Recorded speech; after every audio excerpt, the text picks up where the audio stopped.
সুপ্রিয় দর্শক, ভিওডি বাংলা নিয়মিত আয়োজন নিউজ ন্যারেটিভে আপনাদের সবাইকে স্বাগত জানাচ্ছি। আমি মঞ্জুর মিলন। আজকে আমাদের সাথে নিউজ ন্যারেটিভে আলোচনায় যোগ দিয়েছেন ঢাকা মহানগর উত্তর বিএনপির যুগ্ম আহ্বায়ক SM. Jahangir. SM. Jahangir, VOD Bangla স্টুডিওতে আপনাকে স্বাগত জানাচ্ছি। ধন্যবাদ। আপনাকে ধন্যবাদ। আপনার মাধ্যমে ভিওডির সমস্ত কলাকৌশলীকে আমার পক্ষ থেকে ধন্যবাদ জানাচ্ছি। দেশবাসীকে আমার সালাম জানাচ্ছি। আমরা আলোচনা শুরু করতে যাচ্ছি। আসলে বর্তমান যে প্রেক্ষাপট তৈরি হয়েছে, আমরা দেখছি 5 আগস্টের পরে বাংলাদেশের বিএনপি, এনসিপি এবং আরও কিছু রাজনৈতিক দল সবাই মোটামুটি রাজনৈতিকভাবে সক্রিয় আছে। তো এর মধ্যে মানুষের যে একটা আকাঙ্ক্ষা ছিল গত 17 বছরের নির্বাচনের, অর্থাৎ ভোট না দিতে পারা, বিশেষ করে ইয়াং জেনারেশনের একটা বড় অংশ যারা বিগত 16-17 বছরে তাদের নাগরিকত্ব প্রয়োগ করতে পারেননি, তাদের যে দায়িত্ব সেটি পালন করতে পারেননি, অর্থাৎ জবাবদিহি সরকার ছিল না, যে কারণে ভোট ব্যবস্থা ছিল না। এমন পরিস্থিতিতে বিএনপি 5 আগস্টের পর থেকেই নির্বাচনের দাবি জানিয়ে আসছে। তত্ত্বাবধায়ক সরকার বা অন্তর্বর্তী সরকার যাই বলি না কেন, তারাও কিন্তু নির্বাচনের যে বিষয়টি সেটি অস্বীকার করছে না, কিন্তু তারাও বলছে যে আগে সংস্কার শেষ হবে, তারপরে হয়তো নির্বাচন। কিন্তু বিএনপি একটি সময়সীমা বেঁধে দিয়েছে যে ডিসেম্বরের মধ্যে তারা নির্বাচনটি চায়। আপনার কি মনে হয় আপনার দল এবং আপনারা সেই ডিসেম্বরের মধ্যে নির্বাচন আদায় করতে পারবেন?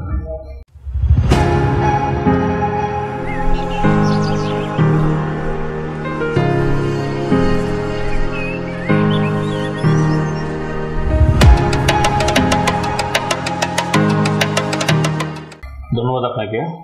আপনি জানেন, আমরা দীর্ঘ 17 বছর স্বৈরাচার বিরোধী আন্দোলনে সম্পৃক্ত ছিলাম।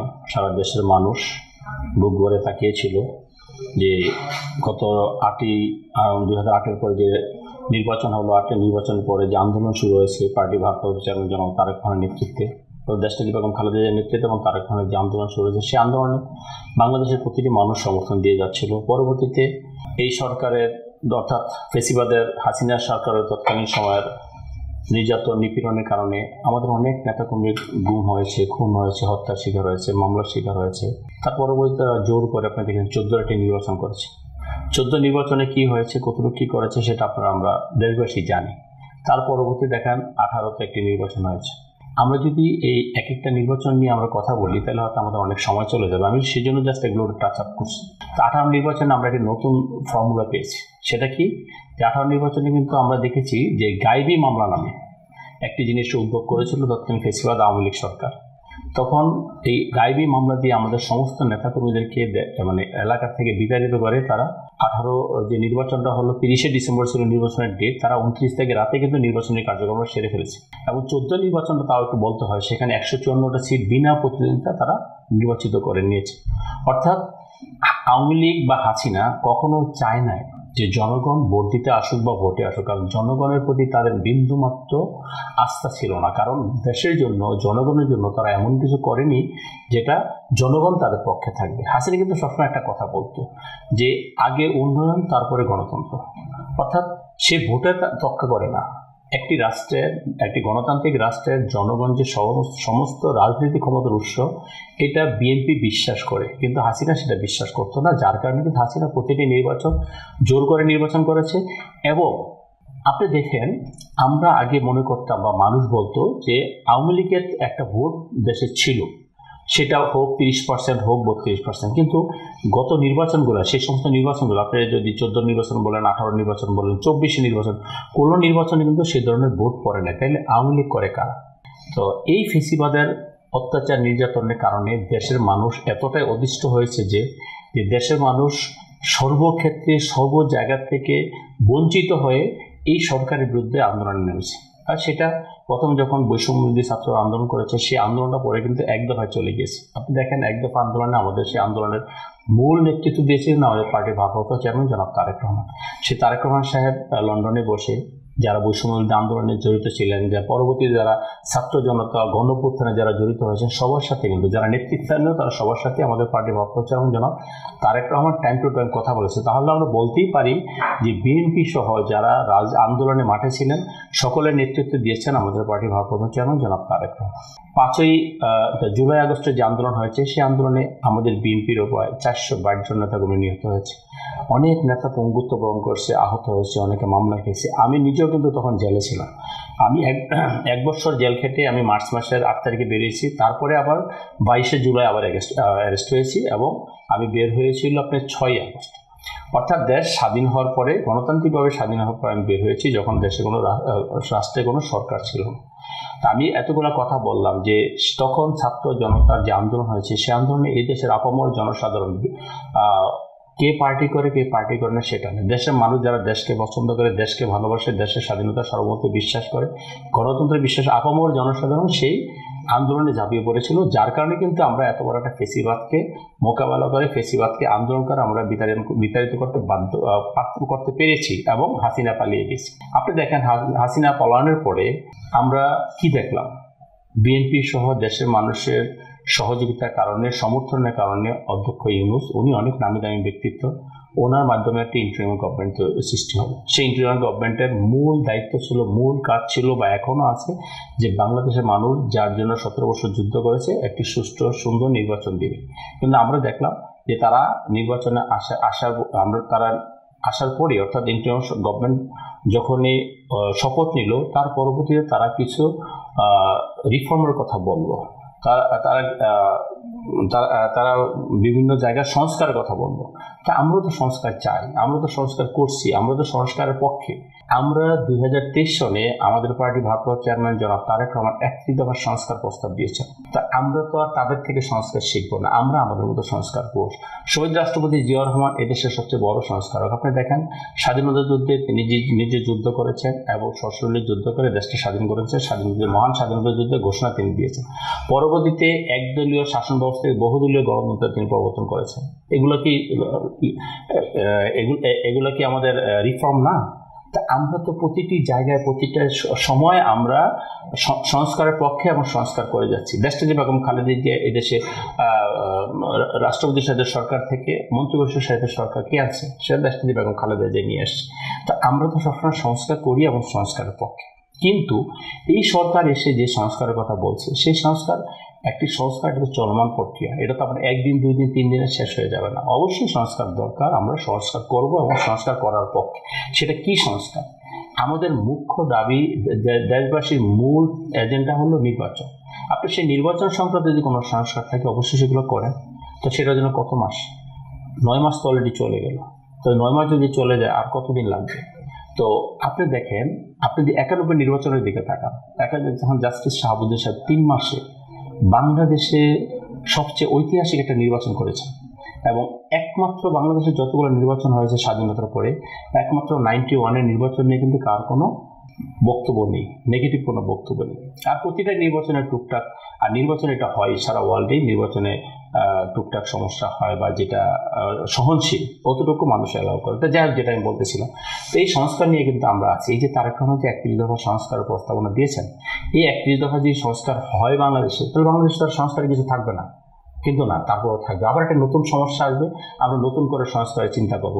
একসময় শহীদ রাষ্ট্রপতি জিয়াউর রহমান 19 দফা নিয়ে আমরা দেশ পরিচালনা করেছি এবং সেটা পরবর্তী 28 দফায় নিয়ে গেছিল দেশনেত্রী বেগম খালেদা জিয়া। আর সেই সংস্কারই আজকে 31 দফায় রূপান্তরিত হয়েছে। যাই হোক, সেই কথা আমি বলছি যে দেখেন, আমরা এই সংস্কারের পক্ষে থেকে আমরা কিন্তু সবসময় এই সরকারকে আমরা সহযোগিতা করে আসছি, আমাদের পার্টি সহযোগিতা করে, দেশের মানুষ সহযোগিতা করে আসছে। কিন্তু আমি মনে করি ব্যক্তিগতভাবে যে এখনো যে সংস্কার যেভাবে করতেছে বা যেভাবে তারা সংস্কারে বুলি আউলাচ্ছে, সেটা একটি মহল এটা করে তাদের ক্ষমতাকে দৃঢ়ায়িত করার চেষ্টা করতেছে।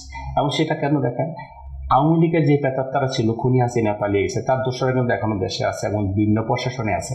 এবং আমি মনে করি যে এই যে অন্তর্বর্তীকালীন সরকার আছে, এখানেও আওয়ামী লীগের দোষরা আছে। যদি এখানে আওয়ামী লীগের দোষরা না থাকে, তাহলে তারা তাদের মতো কথা বলবে কেন? তারা তো বলতে পারে না যে আগে সংস্কার তারপর নির্বাচন। তারা তো বলতে পারে না যে আগে উন্নয়ন তারপর গণতন্ত্র। তাহলে শেখ হাসিনা তার ভিতরে ডিফারেন্সটা কোথায় হলো? এখন দেখেন, আজকে যারা ক্ষমতায় আছে, অর্থাৎ অন্তর্বর্তীকালীন সরকার আছে, তারা সেখানে থেকে তারা আন্দোলন সংগ্রামে তাদের ভূমিকা ছিল, জুলাই আগস্ট আন্দোলনে তাদের ব্যাপক ভূমিকা ছিল, এটা ঠিক। কিন্তু অন্যর ভূমিকাটা ছিল না তা তো না, অন্যর তো অনেক বড় ভূমিকা ছিল, এবং তারা যখন আন্দোলন করেছে তখন তো আমার নেতার নেতৃত্বে আন্দোলন করেছে। তো সেই ক্ষেত্রে আমরা তাদেরকে বলতেছি না যে তারা দেশের জন্য কিছুই করে না, কিন্তু এনসিপি যখন নিজেরা দল গঠন করলো, দল গঠনের পরে দেখেন আগে এবং পরে যে তারা কতগুলো অপকর্মের সাথে জড়িত হলো। আজকে দেখেন যারা দুজন অ্যাডভাইজার, তাদের আমি নামও বলতে পারি, দুজন অ্যাডভাইজার, তাদের পিএসটা কত কোটি টাকার মালিক। তার মানে কি তারা কি এখানে টাকা কামানোর জন্য গিয়েছে, এবং তাদের টাকা কামানোর জন্য কি টাকা কামানোর মেশিন সরকারে যাওয়া, এবং সেখান থেকে কি আজকে টাকা কামাই করার জন্য কি তারা এখানে তাদের ক্ষমতাকে প্রলম্বিত করছে, নির্বাচনকে তারা দূরে ঠেলে রাখছে? আমরা অবশ্যই অধ্যক্ষ ইউনূসকে সমর্থন করি এবং তাকে রেসপেক্ট করি। তা আমরা বিশ্বাস করি যে অতীত দিনের যে অভিজ্ঞতা, সেই অভিজ্ঞতা থেকে তারা শিক্ষা নেবে, এবং বর্তমান যে সিচুয়েশন, এই সিচুয়েশনে আমাদের পার্টির ভারপ্রাপ্ত চেয়ারম্যান জনাব তারেক রহমান স্পষ্ট বলেছেন যে আগামী ডিসেম্বরের মধ্যে নির্বাচন সম্ভব, শুধু সম্ভব না, আগামী ডিসেম্বরের মধ্যে নির্বাচন দিতে হবে, এবং সেগুলো নিয়ে আমরা কাজ করছি। গত পরশু দিন আমাদের পার্টির সাথে তাদের মিটিং ছিল, এর ইতিমধ্যে 2টা মিটিং হয়েছে। আমরা নির্বাচনী রোডম্যাপ চাচ্ছি। যদি নির্বাচনী রোডম্যাপ না দেয় তাহলে হয়তো দেখা গেল যে আমরা খুনি হাসিনার বিরুদ্ধে যেরকম আন্দোলন করেছি আমাদের সেরকম একটা আন্দোলনে যেতে হবে, কিন্তু আমরা কোনোভাবেই চাই না যে সেরকম আন্দোলন করে অধ্যক্ষ ইউনূসের মতো একজন নামী দামি ব্যক্তিকে আমরা ক্ষমতা থেকে সরাই। কিন্তু তার আশেপাশে যে লোকজনগুলো আছে, তার আশেপাশে যে নেতৃত্ব আছে, যারা এখন রাষ্ট্র পরিচালনা করছে, তাদের ব্যাপারে দেশের মানুষের ব্যাপক নেতিবাচক অ্যাটিটিউড আছে। তারা মনে করে, দেশের মানুষ মনে করে যে তারা ক্ষমতায় থেকে এই ক্ষমতার লোভে তাদের পেয়ে গেছে, তারা কোনোভাবে ক্ষমতা ছাড়তে চাচ্ছে না, যার কারণে নির্বাচনকে প্রলম্বিত করছে এবং এই সংস্কারের নামে নির্বাচন দেরি করার চেষ্টা করছে। কিন্তু দেশের মানুষ একটি নির্দিষ্ট সময়ের পরে তাদের এই সমস্ত প্রলম্বিত ক্ষমতার লিপ্সা থেকে তাদেরকে বের হওয়া আসার জন্য বাধ্য করবে, এটা আমরা মনে করি। আর আমরা জাতীয় দল থেকে শুরু করে সারা দেশের মানুষ যেভাবে আমরা আন্দোলন করেছি, যেভাবে সংগ্রাম করেছি, আমাদের আন্দোলন সংগ্রামের অভিজ্ঞতা আছে।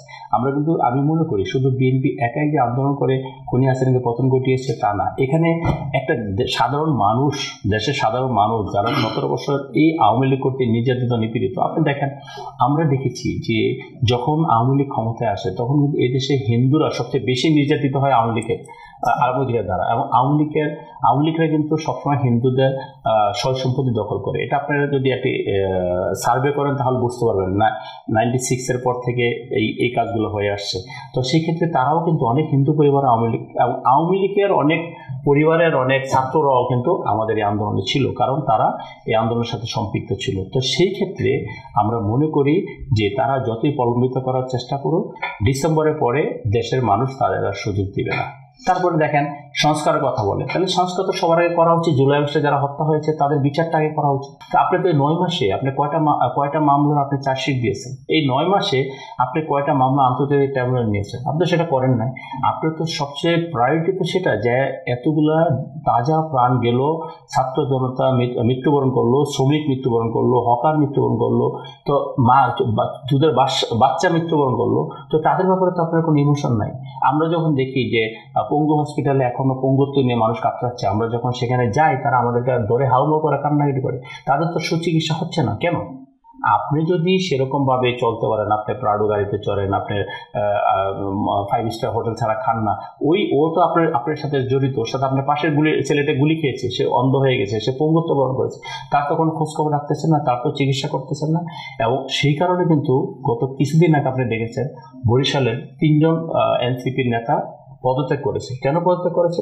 তাদের কিন্তু মূল ইস্যুই ছিল যে আমরা কিন্তু এই কারণে বৈষম্য বিরোধী আন্দোলন করিনি, আমরা কিন্তু এই কারণে হাসিনার পতন ঘটাইনি, আমরা যে বৈষম্যের বিরুদ্ধে আমরা আন্দোলন করেছি আমরা নিজেরাই সেই বৈষম্য শিকার। কাজেই আমরা বলতে চাচ্ছি যে আপনারা যত যাই বলেন, আপনারা ক্ষমতা থাকার জন্য যতই প্রলম্বিত করার চেষ্টা করেন, আপনারা পারবেন না। এই দেশের মানুষ এটা মেনে নেবে না।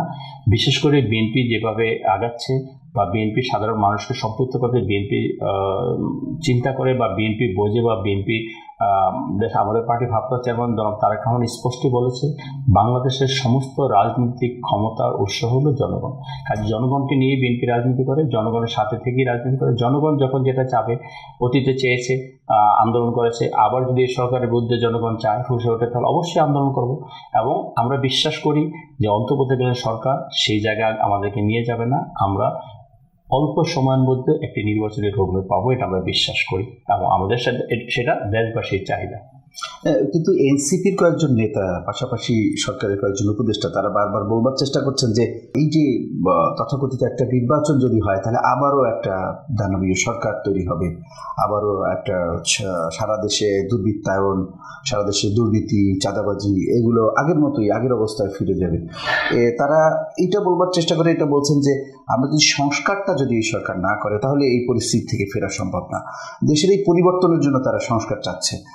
তা আমার কাছে মনে হয় যে এই যে সংস্কার চাচ্ছে, তারা যে সংস্কারই চাক না কেন, সেই সংস্কারটা যদি পরবর্তী নির্বাচিত সরকার এসে সেগুলো অ্যালাউ না করে তাহলে কারো কিছু করার থাকবে কিনা। তো এই বিষয়ে আপনার মন্তব্য কি? না, এটা হলো আমার মন্তব্য হলো তারা যেটা বলছে সংস্কার ছাড়া যদি নির্বাচন, এখন দেখেন এই যে 17 বছর যে অন্যায় অত্যাচার করছে, এই অন্যায় অত্যাচারের করছে বলেই তো আজকে একটা আন্দোলন হয়েছে, একটা আন্দোলন হয়ে একটা আন্দোলন বিজয়ী হয়েছে। আমরা যারা আন্দোলন করেছি আমরা বিজয়ী হয়েছি। এখন আমরা তো চাই দেশের মানুষ এই যে অপরাধ করেছে সেই অপরাধগুলোর বিচার হবে, তারা দুর্নীতি করেছে দুর্নীতির বিচার হবে, এবং তারা যে অপরাধ করে যে হত্যাকাণ্ডগুলো ঘটিয়েছে হত্যাকাণ্ডগুলো বিচার হবে। হ্যাঁ, আমরা বলতেছি না সংস্কারের দরকার নেই, সংস্কারের দরকার, কিন্তু সংস্কারের দরকার হলে একজন ইন্টারিম গভর্নমেন্ট বা অনির্বাচিত সরকার লং টাইম থাকতে পারে না।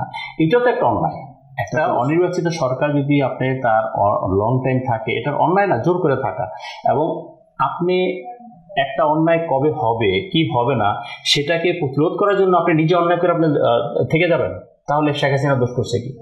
না, সরকার তো বারবার বলার চেষ্টা করছে যে সরকারকে নাকি জনগণ এই আন্দোলনের, এই 5ই আগস্টের বিপ্লবের মাধ্যমে দায়িত্ব দিয়েছে সংস্কার। অবশ্যই আপনি জনগণের কাছে যান, তাহলে আপনি যান জনগণ। আপনি তো এনসিপি যে দল করেছে তারা তো এখনো সরকারে আছে।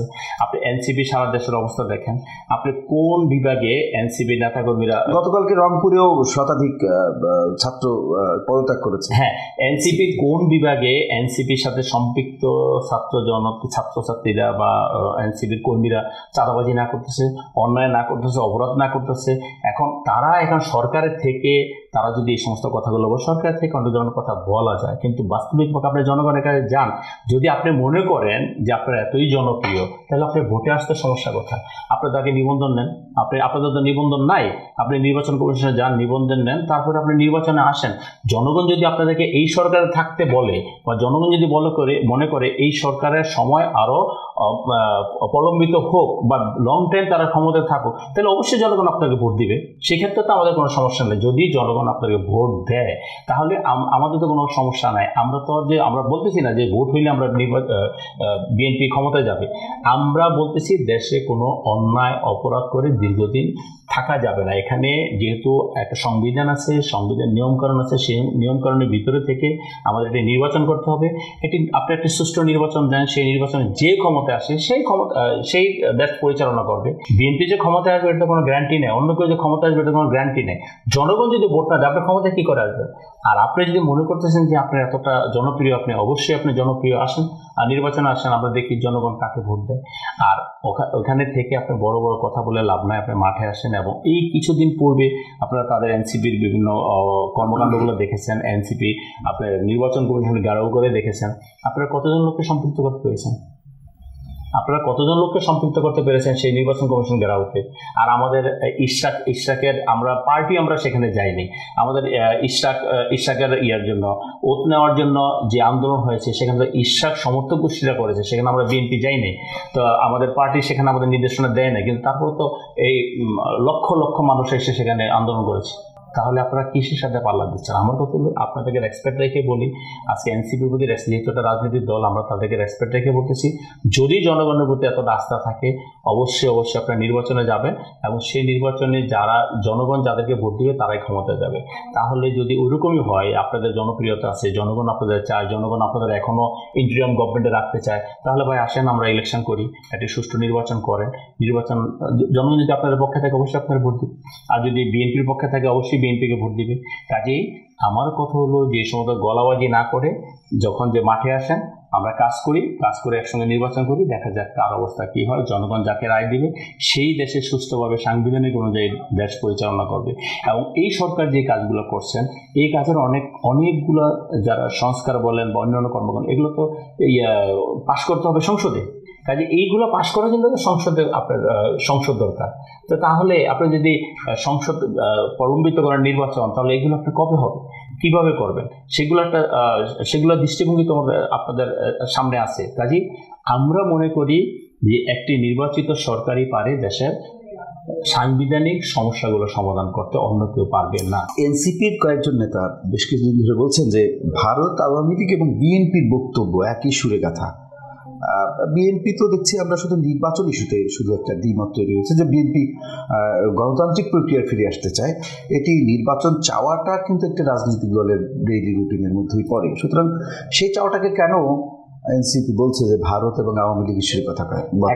এখন হচ্ছে কি, আমাদের দেশে অ্যাকচুয়ালি আমরা স্বাধীনতা যুদ্ধ থেকে শুরু করে আমাদের দেশের অনেক কিছুর সাথে হয়তো ভারতকে মানুষ মেলানোর চেষ্টা করছে, সেটা আওয়ামী লীগ জনক্ষমতায় থাকে তখন। কিন্তু আপনি দেখেন, আমরা 91 যে নির্বাচনে আমরা বিজয়ী হয়েছি, দেশটি বেগম খালেদা জিয়া প্রথম প্রধানমন্ত্রী হলেন, তখন আমাদের নির্বাচনী ইশতেহার কী ছিল? এবং আমরা 2001 যে নির্বাচিত হয়েছি, আমাদের নির্বাচনী ইশতেহার কী ছিল? আমরা কিন্তু বাংলাদেশি জাতীয়তাবাদের ভিত্তিতে, বাংলাদেশি গণতন্ত্র ভিত্তিতে আমরা কিন্তু আমাদের রাষ্ট্র পরিচালনা করি। আমরা কিন্তু অন্য দেশের, এবং আমাদের নেতা এবং নেত্রী সবসময় একটা বলেছে যে আমাদের অন্য দেশে আমাদের বন্ধু থাকতে পারে, আমাদের প্রভু নেই। এখন ভারত আমাদের প্রতিবেশী দেশ, তাদের সাথে আমাদের বিভিন্নভাবে কানেক্টিভিটি আছে দেশের, রাষ্ট্রের, আমাদের বিএনপি না, রাষ্ট্রের। এখন ভারতে যদি এটা অন্যায় হয় আর সেটা যদি প্রতিবাদ করে এবং সেই প্রতিবাদটাকে যদি আপনি সমর্থন করেন যে না এটা ন্যায়সঙ্গত প্রতিবাদ, তাহলে তো আপনি ভারতীয় হয়ে গেলেন না। আবার বাংলাদেশে যদি কেউ ন্যায়সঙ্গত প্রতিবাদ করে এবং সেটা যদি আপনার যৌক্তিক হয়, ভারত বা পাকিস্তান বা রাশিয়া বা আপনার চীন, তারা যদি বলে এটা যৌক্তিক, তো যৌক্তিকটাকে সবাই যৌক্তিক বলবে আর অযৌক্তিকটাকে সবাই অযৌক্তিক বলবে। তাই আমাদের কথাটা হলো, কেউ যদি যৌক্তিক কথা বললো বলে সে ভারতের দাসত্ব স্বীকার করতেছে, আবার অযৌক্তিক বললো যদি ভারতের, তা না। এখানে বিএনপি আওয়ামী লীগের ভিতরে অনেক ডিফারেন্স আছে। আর এখানে আমরা যেটা করতে চাচ্ছি, আমরা এই দেশের জনগণের অধিকার প্রতিষ্ঠিত করতে চাচ্ছি। অধিকার প্রতিষ্ঠা করতে গিয়ে আমরা যে কথাগুলো বলা দরকার, যে কাজগুলো করা দরকার, আমরা সেই কাজগুলো করছি। এবং সেই কাজকে যদি কেউ সমর্থন দেয়, সেটা যেই দেশই হোক, যে মানুষই হোক, ভালো কাজের সমর্থন তো দিবে, সাংবিধানিক কাজের সমর্থন তো দিবে, এবং যেটা যৌক্তিক কাজের সমর্থন দিবে বা করবে। তার মানে এই না যে এই দেশের মানুষ ওই দেশে হয়ে গেল, ওই দেশের মানুষ এই দেশে হয়ে গেল। এই সমস্ত কথা বললে বাংলাদেশের মানুষের হয়তো এখানে শিক্ষার হার কম আমি মনে করি, কিন্তু এখানকার মানুষ পলিটিক্যালি অনেক কনসাস। সেই সমস্ত কথাবার্তা বলে বাংলাদেশের মানুষকে ভিন্ন খাতে প্রভাবিত করা যাবে না। বাংলাদেশের মানুষ রাজনীতিতে অনেক সচেতন। এটা দেশকে নিয়ে যে চিন্তা ভাবনা করে, বাংলাদেশ নিয়ে যে চিন্তা ভাবনা করে, সেই চিন্তা চেতনার ভিতরে থেকেই বিএনপিকে সমর্থন সমর্থন করবে এবং ইনশাআল্লাহ আগামী দিনে সমর্থন করবে। কাজে এই সমস্ত কথাবার্তা বলে বাংলাদেশের মানুষকে বিভ্রান্ত করা যাবে না। তারা এই সমস্ত কথা বলে মানুষকে বিভ্রান্ত করে এবং তারা ঘোলা পানিতে মাছ শিকার করতে চায়, সেটা ইনশাআল্লাহ পারবে না। এবং আমাদের পার্টি ভারপ্রাপ্ত চেয়ারম্যান জনাব তারেক রহমান সবসময় এই সমস্ত ব্যাপারে সচেতন আছেন এবং তিনি, আপনি দেখেন প্রতিটা মুহূর্তে, প্রতিটা বক্তব্যতে, প্রতিটা কথাবার্তা তিনি যেটা বলছেন, তিনি সবসময় সংবিধানকে ওন করে আমাদের দেশ, বাংলাদেশের রাষ্ট্র, বাংলাদেশের মানুষ কীভাবে চালাবে সেইভাবে কথাবার্তা বলছেন। এবং উনি কিন্তু সব কিছু বিবেচনা করেই বলছেন। উনি তো বলেন না যে অক্টোবরে নির্বাচন দেবে, উনি কি সব কিছু বিবেচনা করে বলছেন যে ডিসেম্বরের মধ্যে অবশ্যই জাতীয় সংসদ নির্বাচন হতে হবে। এবং এই দেখেন যে এই যে ইন্টারিম গভর্নমেন্ট, তারা তো একটা জাতীয় নির্বাচন করতে আসছে, তারা তো লোকাল গভর্নমেন্ট নির্বাচন করতে আসেন না। কিন্তু তারা এই লোকাল গভর্নমেন্ট নির্বাচনের কথা বলে মানে কোনোভাবে যাতে একদিনের জন্য একটু ক্ষমতা দীর্ঘায়িত করা যায়, তারা কিন্তু সেদিকে যাওয়ার চেষ্টা করছে। যার কারণে এখন জাতীয় সংসদের ভিতরে তারা লোকাল নির্বাচনগুলো দিয়ে দেওয়ার চেষ্টা করতেছে এবং এনসিপি বিশেষ করে তারা কথাগুলো বলছে। আর কিন্তু তাদের ওখানে প্রতিনিধিত্ব, সরকারে তাদের প্রতিনিধিত্ব আছে, সরকারে যদি তাদের প্রতিনিধিত্ব থাকে তাহলে অনেক কথা এইভাবে বলা যায়, বাট সেটা দেশের মানুষ কোনোভাবেই গ্রহণ করবে না। দেশের মানুষ শক্তর বক্ত নরমের জম, যখন দেখবো যে তারা এইভাবে কাজ করতেছে না, দেশের জনগণের জন্য কাজ করতেছে না, সে জনগণের কথা শোনানোর জন্য যে প্রক্রিয়া অবলম্বন করা দরকার, অবশ্যই দেশের জনগণ তখন সরকারের এগেনস্টে সেই প্রক্রিয়া অবলম্বন করবে। এবং আমরা জাতীয়তাবাদী শক্তির একজন কর্মী হিসাবে আমি বলতে পারি যে মাঠ পর্যায়ে থেকে, রাজপথে থেকে জনগণের ইমোশনকে ধারণ করে জনগণ যখন যেভাবে চাবে, আমাদের পার্টি ভারপ্রাপ্ত চেয়ারম্যান যখন যেখানে যেভাবে নির্দেশনা দিবে, আমরা ইনশাআল্লাহ সেভাবে কাজ করে যাব। এর বিকল্প আমরা কিছু দেখছি না। এই যে সংকট তৈরি হয়েছে আমরা দেখেছি যে এইসব সেদিন সংলাপ, সেদিন প্রধান উপদেষ্টার সাথে বৈঠকেও অনেকটা বিতর্ক হয়েছে বিএনপি নেতা সালাউদ্দিন আহমেদের সাথে নাহিদ ইসলামের।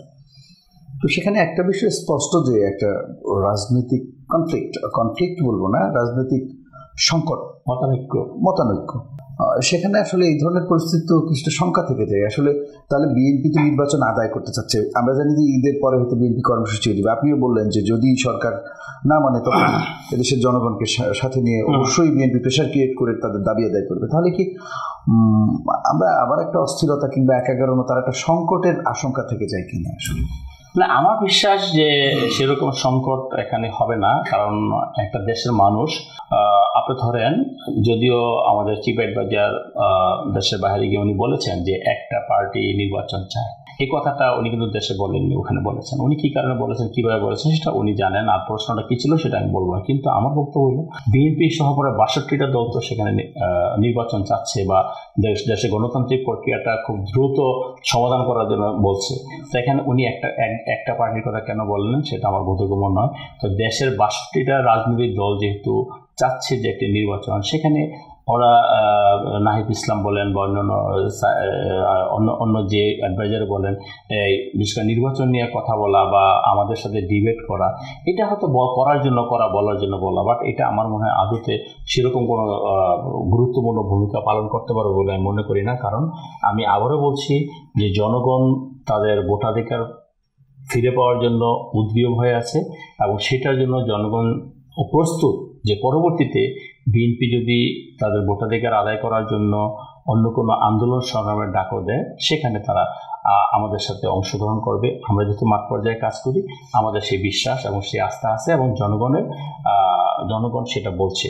তো এখন তারা মুসলিমও কয়েকজন কেন বলছে কি, আমি সেটা প্রথমেই বলছি যে তাদের হয়তো চিন্তা চেতনা যে এরকম কথাবার্তা বললে যেহেতু সরকারে আছে তাদের ক্ষমতাটা হয়তো একটু দীর্ঘায়িত হবে। আমার মনে হয় সেটা বোকার স্বর্গে বসবাস করছে তারা দেশের মানুষের, সাধারণ মানুষের চিন্তা চেতনা থেকে সেই কথা বলতেছে না, তাদের নিজস্ব চিন্তা চেতনা থেকে এই ধরনের কথাগুলো বলছে। তো আমার ধারণা যে তাদের সুবুদ্ধির উদয় হবে, তারা মানুষের কথা, দেশের মানুষের কথা চিন্তা করবে। দেশের মানুষের স্বার্থ সংশ্লিষ্ট ব্যাপার নিয়ে তাদের কোনো রকম ছিনিমিনি খেলার কোনো অধিকার নাই। 17 বছর মানুষ ভোট দিতে পারে না, এখনও মানুষ ভোট দেওয়ার জন্য উদ্গ্রীব হয়ে আছে। 17 বছর মানুষ গণতন্ত্র থেকে দূরে ছিল, এখন মানুষ গণতান্ত্রিক প্রক্রিয়া চর্চা করার জন্য মানুষ উদ্গ্রীব হয়ে আছে। কাজেই আমি বিশ্বাস করি যে জনগণের এই ইচ্ছাকে বাস্তবায়ন করার জন্য বর্তমান অন্তর্বর্তী সরকার যেভাবে কাজ করে যাচ্ছেন সেই কাজগুলো ত্বরান্বিত করবেন এবং বিএনপি সহ 62টা দল যে ডিসেম্বরের মধ্যে নির্বাচন চায় সেই নির্বাচনের ব্যবস্থা অচিরে করবেন। তা না হলে দেশ, আমি সংকট বলবো না, যে তারা নিজেরাই সংকটে পড়বে, অর্থাৎ অন্তর্বর্তীকালীন সরকারে যারা আছেন তারাই সংকটে পড়বে, দেশ সংকটে পড়বে না। হয়তো আজকে আপনি এক সময় কথা শুনেছেন যে অধ্যক্ষ ইউনূস সাহেব পদত্যাগ করতে চাচ্ছেন, তো একজন পদত্যাগ করলে আরেকজন আসবেন, এটা তো স্বাভাবিক। একজন পদত্যাগ করলে তো এই গভর্নমেন্ট চলে যাবে না, রাষ্ট্র শেষ হয়ে যাবে না। আপনি পদত্যাগ করলে আমি আসবো, আমি পদত্যাগ করলে আরেকজন আসবে, এটাই স্বাভাবিক। এটা একটা সাংবিধানিক সিস্টেম, সেই সিস্টেমের বাইরে আমাদের যাওয়ার কোনো সুযোগ নেই। কাজেই আমি আবারও বলছি, দৃঢ়তার সাথে বলছি, ইনশাআল্লাহ ডিসেম্বরের মধ্যে নির্বাচন হবে। আমাদের আলোচনা শেষ করতে হচ্ছে সময় স্বল্পতার জন্য। আপনাকে আমাদের স্টুডিওতে এসে আপনার মূল্যবান সময় দেওয়ার জন্য আপনাকে ধন্যবাদ জানাচ্ছি। আপনাকেও ধন্যবাদ। আপনার মাধ্যমে আমাদের বিওসির সমস্ত কলাকৌশলীকে ধন্যবাদ আছে, দেশবাসীকে ধন্যবাদ জানাচ্ছি এবং দেশবাসীকে আশা করব ধৈর্য ধরে দেশের পক্ষে, দেশের স্বার্থের পক্ষে থাকার জন্য আমি আহ্বান জানাচ্ছি। আসসালামু আলাইকুম। আপনাকে ধন্যবাদ। সুপ্রিয় দর্শক, আমাদের আলোচনা এখানে শেষ করছি। অন্য কোনো পর্বে অন্য কোনো অতিথিকে নিয়ে আবারও আপনাদের সামনে হাজির হব। সেই পর্যন্ত সবাই ভালো থাকুন, সুস্থ থাকুন, নিরাপদে থাকুন। আল্লাহ হাফেজ।